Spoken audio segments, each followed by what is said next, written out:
Bismillahirrahmanirrahim. Assalamualaikum warahmatullahi wabarakatuh. Selamat pagi anak-anak ibu guru semuanya. Ketemu kembali kita pagi ini. Mudah-mudahan anak-anak ibu guru tetap selalu berada dalam keadaan sehat dan dalam lindungan Allah Subhanahu wa taala. Amin amin ya rabbal alamin. Baiklah anak-anak, kita akan masuk pada pembelajaran berikutnya, yakni pada pembelajaran 5 masih subtema 1 tema 2, yaitu bermain di lingkungan rumah ya. Anak-anak, moto minta kita pagi ini yakni surat An-Nur ayat 29 mengatakan bahwa tidak ada dosa atasmu memasuki rumah yang tidak disediakan untuk didiami, yang di dalamnya ada keperluanmu, dan Allah mengetahui apa yang kamu nyatakan dan apa yang kamu sembunyikan. Nah, baiklah, tujuan pembelajaran kita hari ini yakni nanti anak-anak bisa menemukan makna kata dan membuat kalimat. Kemudian yang kedua, menyebutkan aturan bermain di rumah. Nah, ayo anak-anak kita amati gambar berikut. Nah, anak-anak ayo diperhatikan, dilihat dengan jelas gambar apa ini kira-kira. Nah, gambar pertama ada seorang anak gadis, ya, anak perempuan, anak soleha, yaitu meniup balon. Kemudian yang kedua apa ya? Nah, amati gambarnya. Ada bermain membuat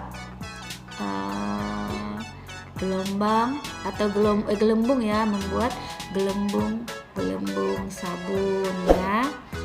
Kemudian gambar yang ketiga ada anak-anak melepaskan roket ke atas. Nah, untuk selengkapnya mari kita baca teks berikut ya. Nina dan teman-teman bermain bersama. Nina meniup balon. Tony dan Johnny membuat gelembung dari sabun. Made dan Deli membuat roket balon. Balon yang ditiup Nina menjadi besar karena udara. Roket yang dibuat Made dan Deli dapat meluncur karena udara dalam balon dikeluarkan. Begitupun dengan gelembung yang ditiup Tony dan Johnny. Dalam gelembung tersebut terdapat udara sehingga gelembung dapat terbang. Permainan yang dilakukan Nina dan teman-teman membuktikan bahwa udara dapat menempati ruang. Udara juga menyebar ke segala arah. Tahukah kamu permainan lain yang memerlukan udara? Selain permainan, adakah kegiatan yang juga memerlukan udara? Nah, anak-anak, dari cerita di atas ya, adakah kata-kata yang mempunyai makna? Nah, tentu ada ya. Tadi kita baca teksnya, ada beberapa kata yang mempunyai makna. Nah, di sini ibu guru sudah kasih petunjuk. Nah, kata-kata yang mempunyai makna adalah pertama ada udara ya. Apalagi tadi ada gelembung, ada arah, ada terbang, ada meluncur, dan ada ruang. Nah, di sini apa makna dari kata-kata tersebut? Nah, udara contohnya ya. Udara itu merupakan campuran berbagai gas yang tidak berwarna dan tidak berbau. Arah itu apa artinya? Nah, arah itu sama dengan tujuan. Kemudian gelembung. Nah, gelembung itu sama artinya dengan bola-bola air yang berisi udara ya. Kemudian terbang, apa artinya terbang atau makna dari kata terbang? Yaitu melayang di udara. Kemudian meluncur. Nah, meluncur itu sama dengan bergerak dengan cepat. Nah, kemudian ruang. Kita temukan kata ruang lagi di teksnya. Nah, apa itu artinya ruang? Ya, sela-sela antara beberapa bidang. Nah, itulah kata-kata yang kita temukan pada teks tadi ya, pada teks yang ibu guru bacakan tadi dan maknanya ya. Kemudian setelah kita tentukan maknanya tadi, selanjutnya kita buat dia dalam bentuk kalimat ya, atau kita gunakan kata-kata tersebut dalam kalimat. Nah, caranya seperti apa? Nah, caranya seperti ini. Misalnya kata gelembung ya, kita buat dia menjadi sebuah kalimat yang harus ada kata gelembung di dalam kalimat tersebut. Di sini ibu guru sudah memberikan semua contohnya. Nah, pertama, gelembung. Nah, sini ibu guru bikin kalimatnya.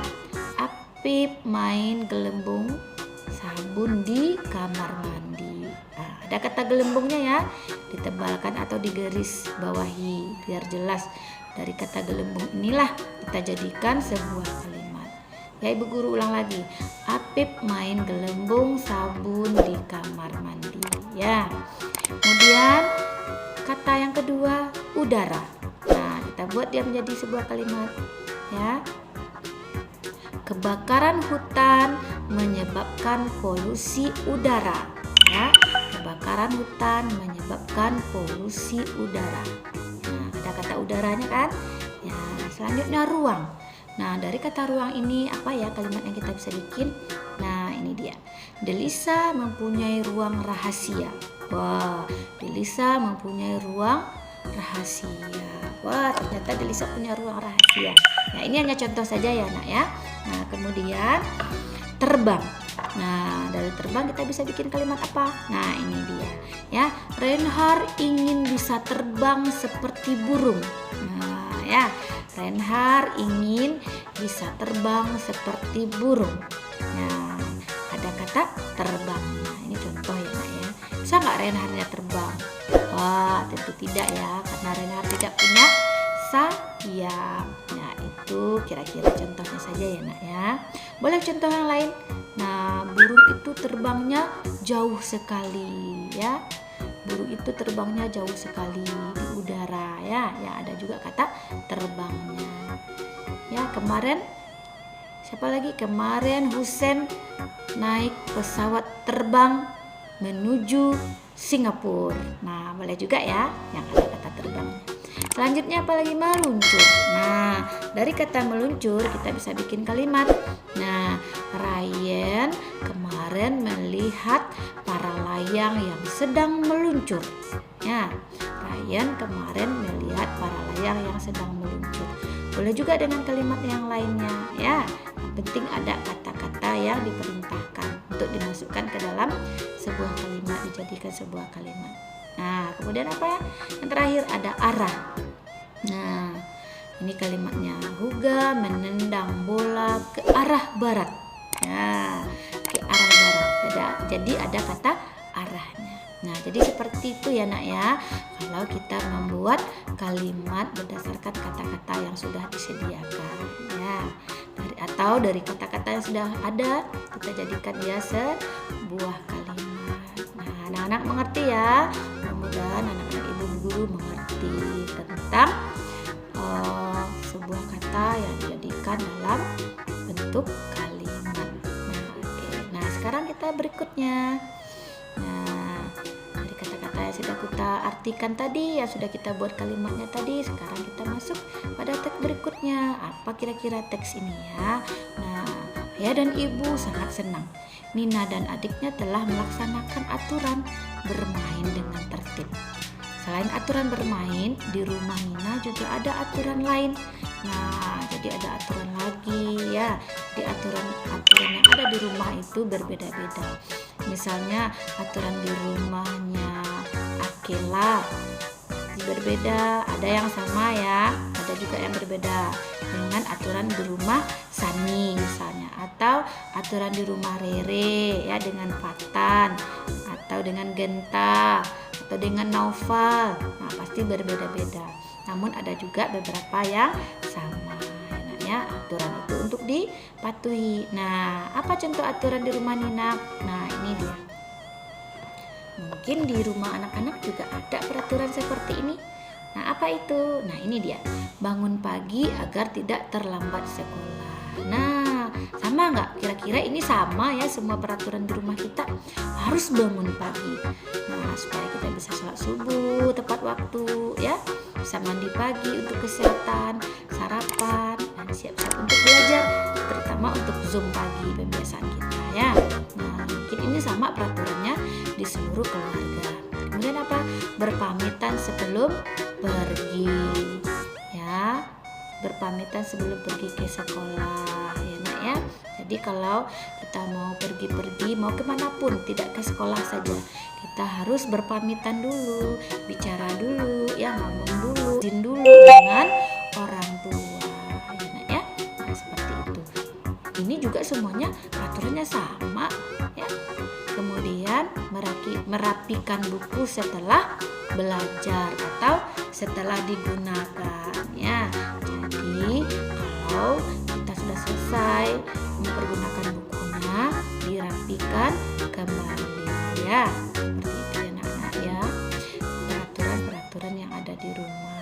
Sebelumnya juga ibu guru sudah menyampaikan beberapa peraturan-peraturan yang ada di rumah. Nah, ini tambahan berikutnya, peraturan-peraturan. Salah satunya contoh peraturan di rumah Nina. Mungkin di rumah anak-anak juga ya.